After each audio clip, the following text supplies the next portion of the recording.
Jam on toast! Hey there, welcome to Jam. I'm Cam. Right, today the toast is to Van Helsing.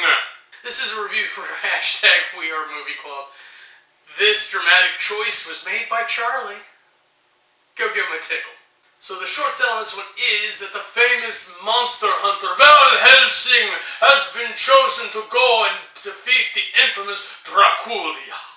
My love it for this one, amongst all the weird and wacky things you could be doing with this, I loved his steampunk leg in Frankenstein's monster. I can't remember his name, otherwise I'd use it. Like, there's a scene right before he helps Kate Beckinsale's character, and she's going out the window, and he's trying to fight this vampire bitch. He has her by the ankles while she's flying, and he throws her into the wall, and the whole time you just kind of see like his knee joint spurting out steam. I was just like, oh my god, so if that's a steampunk leg, I just think of all the intricacies of it, of what it must take to make that work, and ideally I think it would mean that somehow electricity is running from his brain through his body to the leg, and I just thought that was really cool. I hate it, as you can tell by my short sale, is that the inconsistencies, particularly the over-dramaticism, it was like not even 8 minutes in, I think, and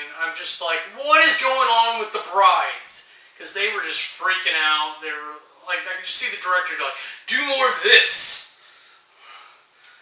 Even Dracula is a little over the top. But what really killed me in under 10 minutes, and just, you know, when I'm watching a movie to review it, that I break the crap out of it. How does he know how to talk when he's created? I get that maybe he could still think because he's 7 people's bodies put together.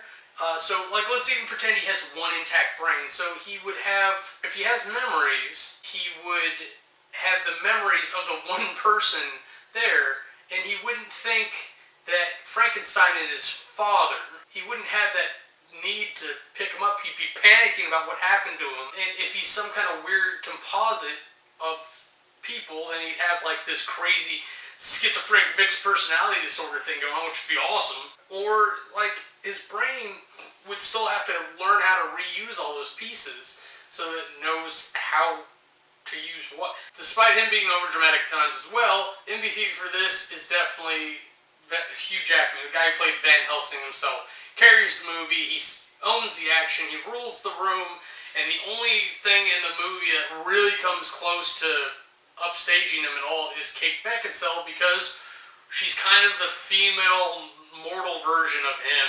Swinging on to the categories.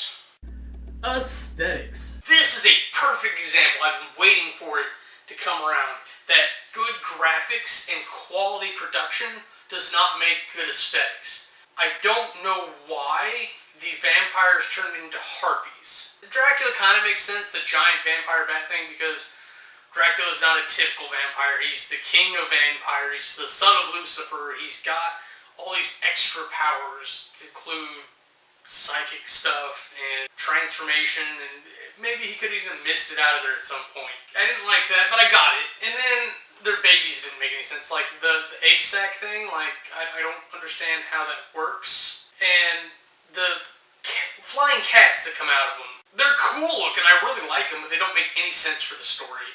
Whereas the practical effects, like the flesh golem and the werewolf, even actually was a good CG. I really liked that one. The stuff with the flesh golem was fantastic. Hyde was really good, except for his arm not bleeding when it got cut. I don't understand how we rewrite physics that are happening on the board.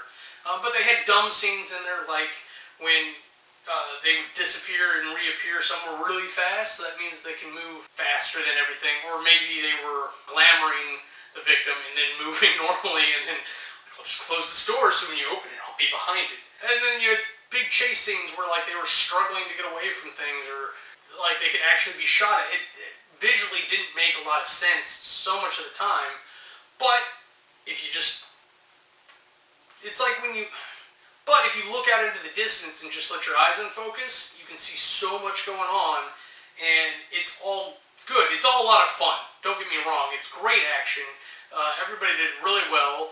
Even Kate Beckinsale with her stripper pole techniques. Very nice to have that thrown in for no reason. It was a cool scene, don't get me wrong. And that's what a lot of this is. It's like, we don't need explanations, we just want to watch the action.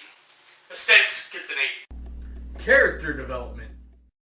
I don't know if it's just because, like, it doesn't matter for the story, but I never feel like I get enough of Gabriel in this movie. I want to know more about what's going on there. I want a longer drawn-out thing between Helsing and Dracula. But we'd have to cut out that whole thing in the game with Dr. Hyde Jekyll thing. That shows you who Van Helsing is, what he does. It's a very simple type thing.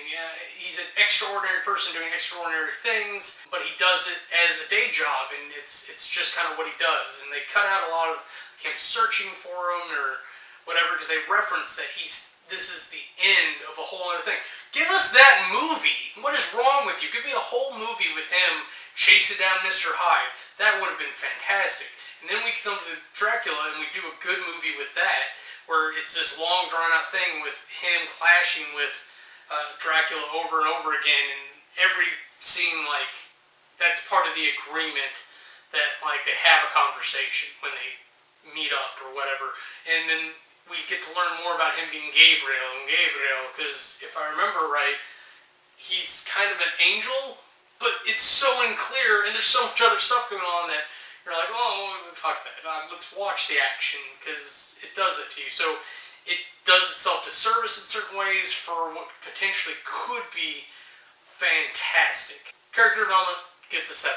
Storyline. I think I told you what the story was already. Monster hunter goes, hunts down the vampire that can't be killed, blah, blah, blah. There's some stuff in there with the Valerians and the fact that her brother is the wolf, and that's all well and good, but it doesn't really add to the story. It maybe tugs at your heartstrings a little bit for character development purposes, which is well done, but the whole basis of the concept that, like, oh, the werewolf and the bat are two parts of the same and they combine to kill each other, and the idea that you have this ridiculously small window of time to kill this immortal thing, and I don't know, I think there's a better story you can build up here, especially if Dracula's more of a villain. I mean, yes, he's going to release thousands of these cat baby things to kill the world, and we have to stop him, but no one knew that going in. If he was a true villain, like where he was haunting the townsfolk or whatever, where we got more of a sense of that, because we never got to see anything that's regularly them being a villain. Storyline gets a 60. Compulsion. Now, you just heard me bitch about this movie a lot. Turn your brain off and watch it. Enjoy it.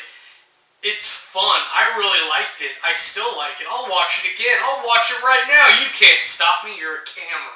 If you want to look at it as a great quality of academic work, you know. But it's fun. Let's watch it again together and eat some popcorn and make fun of the fact that his eye rolls back in his head but comes back out when he pushes his flesh together. Really full of neat things and ideas, and I have no idea where they got the concept for this, but hey, it worked for what you were trying to do for it, and bully for you guys. Compulsion gets a 90. Next, to all that up, you get an average of 75. For my rep review, I've got to say, Charlie has a great way of picking movies that you just turn your brain off. He has to be a total escapist when it comes to movies, because see the movies he picks and you're just like, oh, let's be a kid again. Oh, that looks fun.